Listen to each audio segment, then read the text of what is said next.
Hello students. ഈ വീഡിയോയിൽ നമ്മൾ ഡിസ്കസ് ചെയ്യാൻ പോകുന്നത് capital expenditure and revenue expenditure എന്ന് പറഞ്ഞ ടോപ്പിക്കാണ്. നമുക്കറിയാം CMA CAT ആണെങ്കിലും CMA ഇന്റർമീഡിയറ്റ് MCQ ക്വസ്റ്റ്യൻസ് ആണെങ്കിലും ഒരുപാട് റിപ്പീറ്റഡ് ആയിട്ട് വരുന്ന ഒരു ക്വസ്റ്റ്യൻ ആണ് ക്യാപിറ്റൽ എക്സ്പെൻഡിച്ചറിന്റെ ഈ റവന്യൂ എക്സ്പെൻഡിച്ചറുമായി ബന്ധപ്പെട്ട ക്വസ്റ്റ്യൻസ്. ഓക്കെ, സോ വളരെ സിമ്പിൾ ആയിട്ട് നമ്മൾ ഈ വീഡിയോയിൽ ഡിസ്കസ് ചെയ്യാൻ പോവാണ്. വളരെ ബ്രീഫ് ആയിട്ട് പറയുകയാണെങ്കിൽ ക്യാപിറ്റൽ എക്സ്പെൻഡിച്ചർ എന്ന് പറഞ്ഞാൽ ഒരു എക്സ്പെൻഡിച്ചറിന് ലോങ് ടേം ബെനിഫിറ്റ് ഉണ്ടെങ്കിൽ അതിനെ നമ്മൾ പറയുന്ന പേരാണ് ക്യാപിറ്റൽ എക്സ്പെൻഡിച്ചർ. വളരെ സിമ്പിൾ ആയിട്ട് പറഞ്ഞാൽ പർച്ചേസ് ഓഫ് ഫിക്സഡ് അസറ്റ് ആണ്, റൈറ്റ്? ഇനി റവന്യൂ എക്സ്പെൻഡിച്ചർ എന്താന്ന് പറഞ്ഞാൽ ഡേ ടു ഡേയുമായി ബന്ധപ്പെട്ട് ഡേ ടു ഡേ ഓപ്പറേറ്റിംഗ് എക്സ്പെൻസുമായി ബന്ധപ്പെട്ട എക്സ്പെൻഡിച്ചറിനെയാണ് നമ്മൾ എന്ത് പറയുക, റവന്യൂ എക്സ്പെൻഡിച്ചർ. അതാണ് വളരെ ഷോർട്ടായിട്ട് നമ്മൾ മനസ്സിലാക്കേണ്ടത്. ഒന്ന് ലോങ് ടേം ബെനിഫിറ്റ് ഉള്ളതും ഒന്ന് ഡേ ടു ഡേ ഓപ്പറേറ്റിംഗുമായി ബന്ധപ്പെട്ട എക്സ്പെൻഡിച്ചർ ആണ്. ഓക്കെ, ഇനി നമുക്കൊന്ന് ജസ്റ്റ് അതിന്റെ ഡിഫറൻസ് ഒന്ന് നോക്കാം. നമുക്കറിയാം നമുക്ക് MCQയിൽ ഒരുപാട് ക്വസ്റ്റ്യൻസ് അല്ലേ, നിങ്ങൾ പ്രീവിയസ് ഇയർ എടുത്ത് നോക്കിയാൽ നിങ്ങൾക്ക് കാണാം ക്യാപിറ്റൽ ആൻഡ് റവന്യൂ എക്സ്പെൻഡിച്ചറുമായി ബന്ധപ്പെട്ട് ഒരുപാട് ക്വസ്റ്റ്യൻസ് ഒരു സ്റ്റേറ്റ്മെന്റ് തന്നിട്ട് അത് ക്യാപിറ്റൽ എക്സ്പെൻഡിച്ചർ ആണോ റവന്യൂ എക്സ്പെൻഡിച്ചർ ആണോ ഡെഫേർഡ് റവന്യൂ എക്സ്പെൻഡിച്ചർ ആണോ എന്നീ രീതിയിലുള്ള ക്വസ്റ്റ്യൻസ് കാണാൻ പറ്റും. സോ വളരെ സിമ്പിൾ ആയിട്ട് നമ്മൾ ക്യാപിറ്റൽ എക്സ്പെൻഡിച്ചറിനെയും റവന്യൂ എക്സ്പെൻഡിച്ചറിനെയും നമ്മൾ ക്ലാസിഫൈ ചെയ്യാൻ പോവാണ്. ക്യാപിറ്റൽ എക്സ്പെൻഡിച്ചർ എന്താണെന്ന് നമ്മൾ ഓൾറെഡി പറഞ്ഞു. നമുക്കറിയാം ലോങ് ടേം ബെനിഫിറ്റ് ഉള്ളത് അല്ലേ, അല്ലെങ്കിൽ മോർ ദാൻ വൺ അക്കൗണ്ടിങ് പീരീഡിൽ നമുക്ക് എന്തുണ്ടാവും, അതിൻ്റെ ബെനിഫിറ്റ്സ് എൻജോയ് ചെയ്യാൻ പറ്റും. അങ്ങനെയുള്ള എക്സ്പെൻഡിച്ചറിനെയാണ് നമ്മൾ ക്യാപിറ്റൽ എക്സ്പെൻഡിച്ചർ എന്ന് പറയുക. എന്നാൽ റവന്യൂ എക്സ്പെൻഡിച്ചർ എന്ന് പറഞ്ഞാൽ വൺ അക്കൗണ്ടിങ് പീരീഡിൽ മാത്രമേ നമുക്ക് അതിൻ്റെ ബെനിഫിറ്റ്സ് ഉണ്ടാവുള്ളൂ അല്ലേ. അപ്പോൾ ഒന്ന് മോർ ദാൻ വൺ അക്കൗണ്ടിങ് പീരീഡും ഒന്ന് വൺ അക്കൗണ്ടിങ് പീരീഡിൽ അതിൻ്റെ ബെനിഫിറ്റ്സ് ഉള്ളൂ. ഒന്ന് നോൺ റെക്കറിങ് ആണ്, മറ്റേത് റെക്കറിങ് ആണ് അല്ലേ. എന്ന് പറഞ്ഞാൽ ഒന്ന് റിപ്പീറ്റഡ്ലി സംഭവിക്കും. റവന്യൂ ആണെങ്കിൽ നമ്മൾ സാലറി, റെന്റ്, ഇൻഷുറൻസ് ഇതെല്ലാം എല്ലാ മാസവും കൊടുക്കേണ്ട എക്സ്പെൻഡിച്ചർ ആണ്. എന്നാൽ ക്യാപിറ്റൽ എന്ന് പറഞ്ഞാൽ വൺ ടൈം ആണ് അല്ലേ. ഇപ്പോൾ പർച്ചേസ് ഓഫ് ലാൻഡ് അത് എല്ലാ വർഷവും നടക്കും ഇല്ല, വൺ ടൈം ആണ്. അതിന് മോർ ദാൻ 1 ഇയർ ബെനിഫിറ്റ് ഉണ്ട്.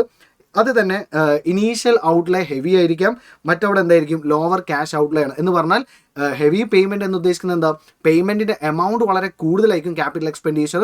റവന്യൂ എക്സ്പെൻഡിച്ചർ കമ്പാരിറ്റീവ്ലി കുറവായിരിക്കും എന്നുള്ളതാണ്, റൈറ്റ്? ഇനി ക്യാപിറ്റൽ എക്സ്പെൻഡിച്ചർ എവിടെ റെക്കോർഡ് ചെയ്യാന്നുള്ള ക്വസ്റ്റ്യൻസ് വരാറുണ്ട്. അത് ബാലൻസ് ഷീറ്റിലാണ്. എന്നാൽ revenue expenditure profit and loss അക്കൗണ്ടിൻ്റെ ഡെബിറ്റ് സൈഡിലാണ്. സോ ക്യാപിറ്റൽ എക്സ്പെൻഡിച്ചർ എന്ന് പറയുന്നത് പർച്ചേസ് ഓഫ് ഫിക്സഡ് അസറ്റിനെയാണ് മീൻ ചെയ്യുന്നത്. റവന്യൂ എക്സ്പെൻഡിച്ചർ എന്ന് പറയുന്നത് ഡേ ടു ഡേ ഓപ്പറേറ്റിംഗ് ആണ്. സോ പ്രോഫിറ്റ് ആൻഡ് ലോസിൻ്റെ ഡെബിറ്റിലാണ് നമ്മൾ റെക്കോർഡ് ചെയ്യുക എന്നുള്ളതാണ്. ഓക്കെ, ഇനി capital expenditure eventually become revenue expenditure like depreciation. Capital expenditure നമ്മൾ എന്ത് ചെയ്യാറുണ്ട്, റവന്യൂ എക്സ്പെൻഡിച്ചർ ആയിട്ട് ട്രീറ്റ് ചെയ്യും. എങ്ങനെ, ഗ്രാജുവലി, റൈറ്റ്? ഇപ്പോൾ ഒരു അസറ്റ് പർച്ചേസ് ചെയ്തു, അത് യൂസ് ചെയ്യുന്നതിനനുസരിച്ച് അതിൻ്റെ വാല്യൂ ഡിക്ലൈൻ ചെയ്യുന്നുണ്ട്, റൈറ്റ്? സോ അതിന് നമ്മൾ എന്ത് ചെയ്യുന്നുണ്ട്, ഡിപ്രീസിയേഷൻ എന്ന് പറഞ്ഞിട്ട് റവന്യൂ എക്സ്പെൻഡിച്ചർ ആയിട്ട് നമ്മൾ ഗ്രാജുവലി ട്രീറ്റ് ചെയ്യുന്നത്. എന്നാൽ റവന്യൂ എക്സ്പെൻഡിച്ചർ ഒരിക്കലും നമ്മൾ ക്യാപിറ്റൽ എക്സ്പെൻഡിച്ചർ ആയിട്ട് ട്രീറ്റ് ചെയ്യാറില്ല. ഓക്കെ അല്ലേ? ഇനി ക്യാപിറ്റൽ എക്സ്പെൻഡിച്ചർ ക്യാപിറ്റൽ റെസിപ്റ്റ് ആയിട്ട് മാച്ച് ചെയ്യാറില്ല. But revenue expenditure revenue receipt ആയിട്ട് മാച്ച് ചെയ്യും in order to ascertain profit or loss. അത് നമുക്ക് മാച്ചിങ് പ്രിൻസിപ്പിളിൽ നമ്മളത് പഠിക്കുന്നുണ്ട്. ഒരു വർഷത്തെ റവന്യൂ എക്സ്പെൻഡിച്ചറും അതേ വർഷത്തെ റവന്യൂ റെസിപ്റ്റും തമ്മിൽ മാച്ച് ചെയ്യണം അല്ലേ. എന്തിനു വേണ്ടിയിട്ടാണ്? പ്രോഫിറ്റ് ആൻഡ് ലോസ് കണ്ടുപിടിക്കാൻ. ഇനി ഇതിൻ്റെ ജസ്റ്റ് നമുക്കൊന്ന് എക്സാമ്പിൾസ് നോക്കാം, നിങ്ങൾക്ക് കുറച്ചും കൂടി ഒരു ക്ലാരിറ്റി കിട്ടും.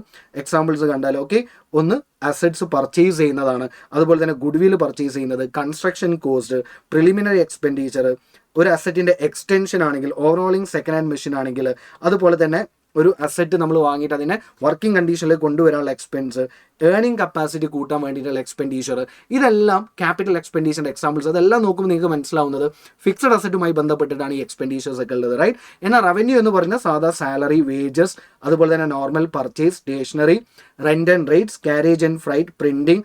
ജസ്റ്റ് ഒരു എക്സാമ്പിൾ കൊടുത്തതേ ഉള്ളൂ അല്ലേ. നിങ്ങൾക്ക് അറിയുന്ന ഒരുപാട് കാര്യങ്ങൾ ഇതിൽ വരും. ഇൻഷുറൻസ് ഉണ്ട് അല്ലേ. അപ്പോൾ എല്ലാ ഓപ്പറേറ്റിംഗ് എക്സ്പെൻസിനെ നമ്മൾ റവന്യൂ എക്സ്പെൻഡിച്ചർ എന്നാണ് പറയുക. ഓക്കെ, ഇനി നമുക്ക് ജസ്റ്റ് ഒന്ന് അറിയാൻ വേണ്ടിയിട്ട് എന്താണ് ഡെഫേർഡ് റവന്യൂ എക്സ്പെൻഡിച്ചർ എന്ന് കൂടി നമുക്കൊന്ന് പറഞ്ഞു പോകാം.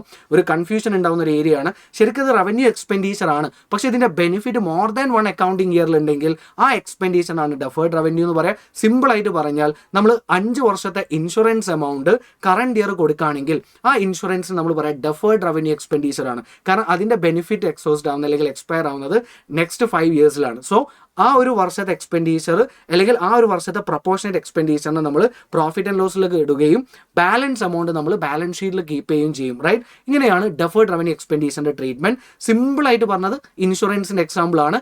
ഒരു വർഷം തന്നെ നമ്മൾ എന്ത് ചെയ്ത് 3 or 4 or 5 ഇയേഴ്സിലേക്കുള്ള എക്സ്പെൻഡിച്ചർ കൊടുക്കുന്നതിനെയാണ് ഡെഫേർഡ് റവന്യൂ എക്സ്പെൻഡിച്ചർ എന്ന് പറയുക. ഓക്കെ, അതിൽ മിസ്റ്റേക്ക് വരുന്നൊരു കാര്യമുണ്ട്. അഡ്വർടൈസ്മെൻറ്റ് എന്ന് കേൾക്കുമ്പോൾ തന്നെ ആൾക്കാർ ഡെഫേർഡ് എന്ന് പറയും. അഡ്വർടൈസ്മെൻറ്റ് റവന്യൂ എക്സ്പെൻഡിച്ചർ ആണ്. അഡ്വർടൈസ്മെൻറ്റ് എക്സ്പെൻഡിച്ചർ നമ്മൾ പറഞ്ഞതുപോലെ 3 ഇയേഴ്സിലേക്കുള്ള എമൗണ്ട് നമ്മൾ ഒന്നിച്ച് കൊടുക്കുകയാണെങ്കിൽ അവിടെ നമുക്ക് ഡെഫേർഡ് ആയിട്ട് ട്രീറ്റ് ചെയ്യാം. ഫസ്റ്റ് ഇയർത്തെ എമൗണ്ട് പ്രോഫിറ്റ് ആൻഡ് ലോസിലേക്കും ബാലൻസ് നമ്മൾ അസറ്റ് സൈഡിലുമാണ് റെക്കോർഡ് ചെയ്യുക. ഓക്കെ, സോ ഇത്രയുമാണ് ക്യാപിറ്റൽ എക്സ്പെൻഡിച്ചറും റവന്യൂ എക്സ്പെൻഡിച്ചറും ഡെഫേർഡ് റവന്യൂ എക്സ്പെൻഡിച്ചറും തമ്മിലുള്ള ഡിഫറൻസ്. So thank you.